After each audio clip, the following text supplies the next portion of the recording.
Oke, Assalamualaikum warahmatullahi wabarakatuh. Honorable Miss Subi Melatina MBD, the lecturer in charge of the LCD or Language Curriculum Design course. So in this video I will discuss about material ATP atau alur tujuan pembelajaran di mata kuliah Language Curriculum Design, yang mana nanti saya akan mengeluarkan beberapa elemen-elemen penting yang mendasari di ATP pada fase B. So before that, let me introduce myself. My name is Farid Hasan. I am student number 12-21090 from class TP AGA. This video was made to fulfill our presentation assignment that was left behind because I was unable to attend class. Oke, langsung aja kita bahas materi pada sesi berikut ini. Let's get started. Oke, pada poin elemen pertama yaitu menyimak dan berbicara. Pada pencapaian pembelajaran, peserta didik itu dapat menggunakan bahasa Inggris untuk interaksi sosial dan kelas yang makin luas dengan kemampuan menyampaikan perasaan, kebutuhan, dan meminta pertolongan. Mereka itu dapat mengikuti instruksi sederhana, memahami informasi lisan, dan menggunakan kosakata sederhana. Yang mana tujuan belajar pada elemen ini itu ada: satu, mengikuti instruksi sederhana terkait tata cara di kelas dan aktivitas belajar dengan bantuan visual. Kemudian menggunakan kalimat sesuai konteks dalam lingkungan rumah dan kelas, dan memahami penggunaan kata untuk menyampaikan perasaan, kebutuhan, dan meminta pertolongan. Yang keempat yaitu ada memahami ide pokok dari informasi lisan dengan bantuan visual dan menggunakan kosakata sederhana. Yang terakhir yaitu praktik komunikasi dalam interaksi sosial menggunakan bahasa Inggris yang masih sederhana. Kemudian untuk ATP-nya ataupun alur tujuan belajarannya yaitu satu, mengikuti instruksi sederhana terkait tata cara kelas. Yang kedua yaitu menggunakan kalimat sesuai konteks dalam lingkungan rumah dan kelas. Kemudian yang ketiga ada memahami menggunakan kata untuk menyampaikan perasaan. Yang keempat ada memahami ide pokok dari informasi lisan dengan bantuan visual. Dan yang terakhir ada praktik komunikasi dalam interaksi sosial. Itu dari elemen yang pertama. Kemudian kita masuk ke elemen yang kedua yaitu membaca pemirsa. Untuk capaian pembelajaran itu sendiri yaitu peserta dapat memahami kata-kata sehari-hari dengan bantuan gambar ataupun ilustrasi, membaca teks pendek sederhana dengan gambar atau ilustrasi, dan memberikan sebuah respons terhadap teks dalam bentuk tulisan ataupun visual digital.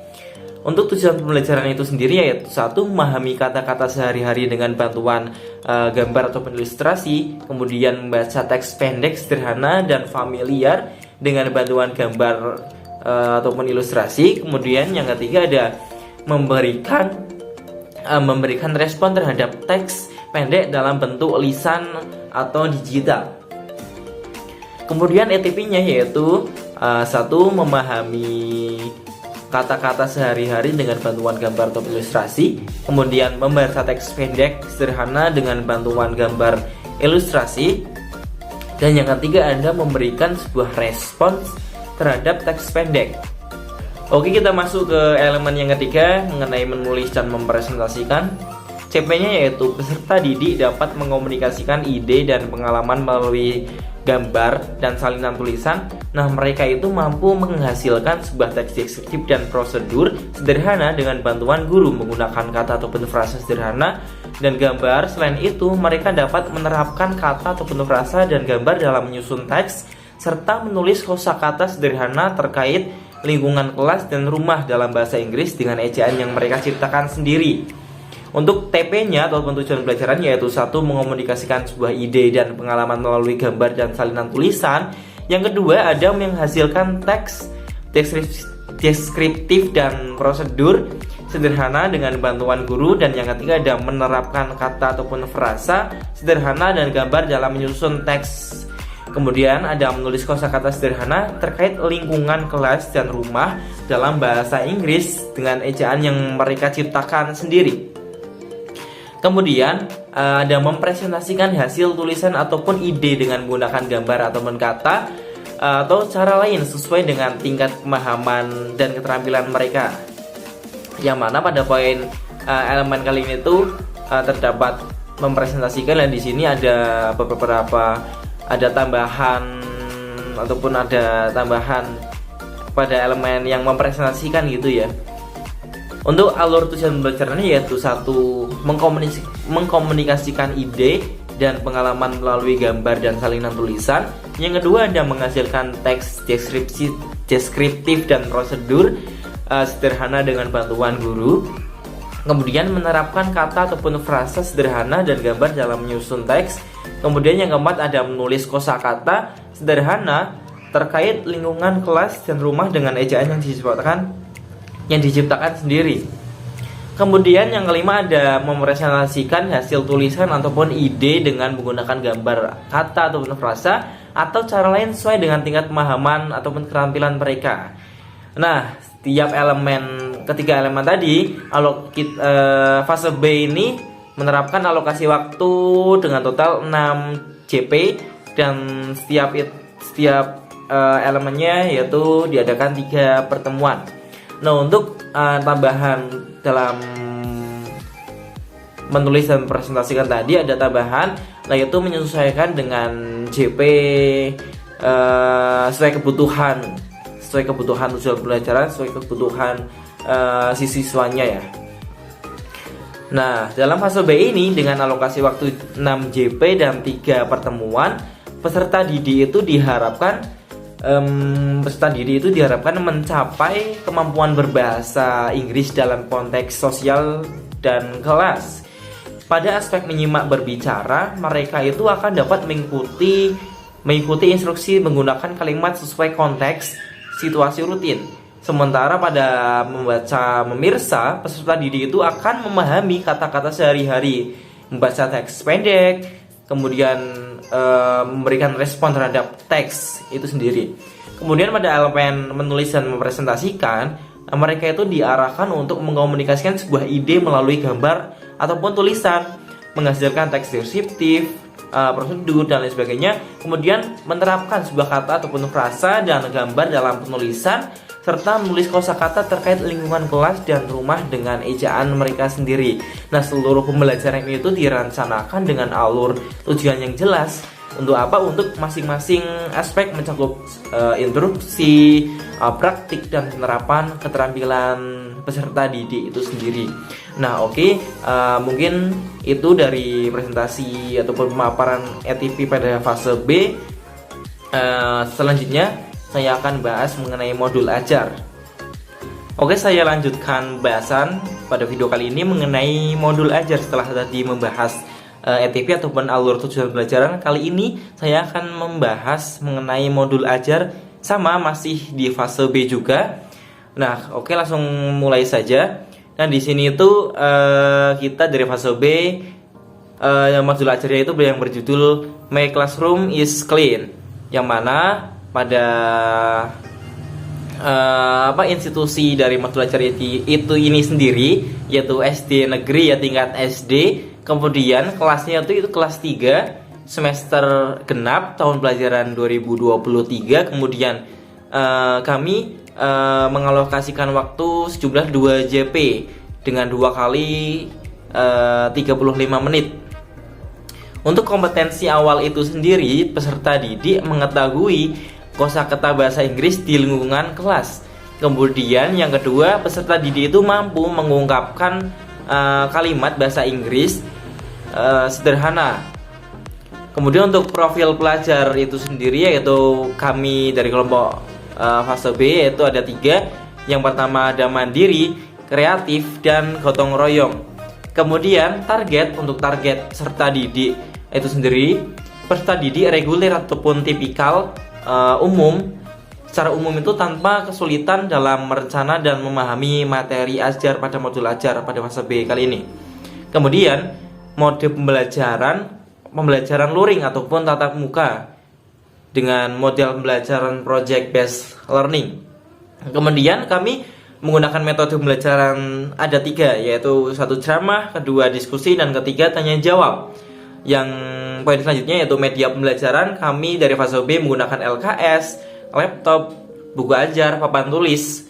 Kemudian untuk hasil pemetaan asesmen itu sendiri, untuk asesmen awal ya, 40% peserta didik itu memiliki gaya belajar visual. Kemudian 40% peserta didik memiliki gaya belajar yang auditori.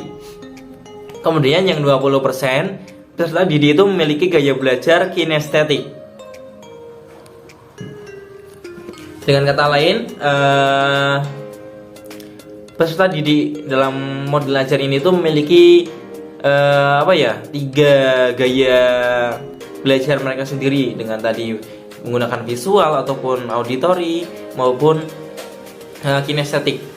Nah, untuk pertanyaan pemantik untuk merangsang untuk menggali minat mereka, yang pertama ada, anak-anak, ruang kelas kita itu bersih atau kotor? Kemudian yang kedua ada pertanyaan, coba anak-anak sebutkan benda-benda yang ada di dalam kelas ini, ada apa saja? Kemudian yang ketiga ada yang tahu fungsi papan tulis itu sebagai apa? Kemudian yang terakhir, benda yang digunakan untuk menulis itu namanya apa? Jadi untuk merangsang kemampuan pola pikir mereka lah terhadap pertumbuhan kognitif mereka itu sendiri mengenai classroom management di kelas. Kemudian ada kegiatan pembelajaran. Untuk kegiatan pendahuluan ada 10 menit itu menyampaikan salam, mengecek kehadiran, kemudian cek kesiapan dan motivasi peserta didik. Yang selanjutnya yaitu memberi pertanyaan pemantik seperti tadi. Yang terakhir ada memberi tujuan pembelajaran. Jadi tujuan pembelajaran itu dipaparkan apa gitu tujuan pembelajarannya. Kemudian kegiatan inti project based learningnya, yaitu kita alokasikan 50 menit dengan ketentuan 1, menentukan pertanyaan yang mendasar, kemudian mendesain pelaksanaan proyek, kemudian membentuk sebuah kelompok berdasarkan gaya belajar. Seperti tadi ada gaya belajar visual. Kalau visual ini menggunakan multimedia, gambar, bahan bacaan visual. Kemudian yang auditori menggunakan rekaman audio visual, presentasi dan presentasi berbicara ya. Kemudian yang kinestetik, multimedia, diskusi kelompok dan catatan. Untuk kegiatan penutup itu sendiri ada 10 menit, yaitu guru dan peserta didik itu menyimpulkan materi. Kemudian guru melakukan refleksi atas kegiatan pembelajaran. Kemudian terdapat refleksi guru. Yang pertama ada, apakah peserta didik itu hadir dengan antusias dan senang? Kemudian apakah aktivitas peserta didik itu dalam memahami materi? Kemudian yang ketiga, apakah peserta didik mampu menjawab pertanyaan pendidik terkait materi setelah penjelasan berakhir? Kemudian keempat ada, bagian manakah dalam pembelajaran yang harus diberikan ataupun perbaikan untuk selanjutnya, untuk mengevaluasi gitu. Untuk refleksi siswa itu sendiri yaitu 1, guru meminta peserta didik untuk menceritakan hal baru yang diperoleh pada materi hari ini. Kemudian guru meminta peserta didik untuk melakukan refleksi tentang kelebihan dan kekurangan materi. Kemudian kesimpulannya yaitu peserta didik itu dianggap sudah mencapai tujuan pembelajaran jika kedua kriteria di atas mencapai minimal tahap cakap lah ya, seperti kriteria yang tadi disebutkan. Untuk kriterianya itu sendiri, kriteria ketercapaian tujuan pembelajaran yaitu ada 1, baru berkembang, yaitu menunjukkan pemahaman dasar kosakata bahasa Inggris dan mampu membentuk kalimat sederhana terkait lingkungan kelas. Kemudian layak, kategori layak, berkomunikasi dengan lancar pada tingkat dasar menggunakan kosakata yang sesuai dengan menyusun kalimat yang sederhana terkait lingkungan kelas. Kemudian kategori cakap, ini tuh menunjukkan kemampuan berbicara dengan baik saat melakukan percakapan terkait lingkungan kelas dan mampu menjelaskan kegunaan benda di kelas secara jelas. Kemudian kategori mahir, yaitu menggunakan bahasa Inggris dengan baik, menunjukkan kemampuan berbicara yang lebih baik dan ekspresif ketika berbicara, mengenali lingkungan kelasnya, serta mampu mengungkapkan ide-ide secara jelas menggunakan kosakata dan tata bahasa yang sesuai. Kemudian untuk penilaiannya, untuk asesmennya itu sendiri ada asesmen formatif dan sumatif, yaitu yang formatif tes lisan dan pemberian umpan balik. Kemudian yang sumatif tes tulis. Untuk pengayaan dan remedial itu sendiri, pada poin pengayaan yaitu pada modul Creative Writing, A Day in My Clean Classroom, yaitu memberikan tugas menulis kreatif di mana siswa itu menulis tentang sehari-hari keseharian mereka di kelas yang bersih. Kemudian mendorong penggunaan kosakata dan kalimat yang lebih beragam. Yang terakhir yaitu siswa itu dapat berbagi tulisan dengan teman sekelasnya. Untuk remedial, nah ini tuh diberikan kepada peserta didiknya untuk membutuhkan bimbingan untuk apa? Untuk memahami materi atau pembelajaran secara berulang.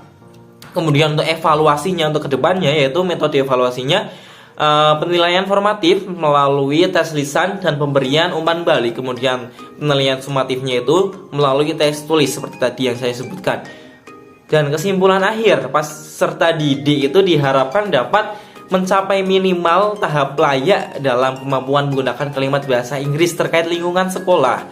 Nah, evaluasi formatif dan sumatif itu akan membantu memantau kemajuan mereka gitu.